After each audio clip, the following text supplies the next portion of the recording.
ఒరేయ్, నువ్విప్పుడు గజ్జుబైనే ఢీకొట్టావు. ఇప్పుడు దాని పరిణామాలు ఎలా ఉంటాయో కూడా చూడాల్సిందే. అభినవ్ అతన్ని పట్టించుకోకుండా ముందుకు వెళ్ళడానికి ప్రయత్నించగా గజ్జుభాయ్ అతన్ని తోసి కింద పడేశాడు. ఏంటి?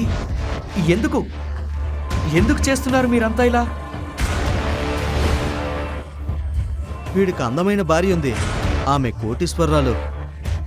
వీడా ఇంట్లో అల్లుడే, మా తమ్ముడు వీళ్ళింట్లో పనివాడు. ఏంటి? అభినవ్ ఈ అవమానాన్ని భరించి తల దించుకొని ముందుకు నడవడానికి ప్రయత్నించాడు. కాని అప్పుడే గజ్జుభాయ్ అతని కాలర్ పట్టుకుని ఇలా అన్నాడు. అయితే మేం వీడి కోటీశ్వరాలైన భార్యతో పార్టీ చేసుకుంటాం, అనన్యతో. ఈ ప్రశ్నలకు సమాధానాలు తెలుసుకోవాలంటే నెక్స్ట్ ఎపిసోడ్ వినాల్సిందే.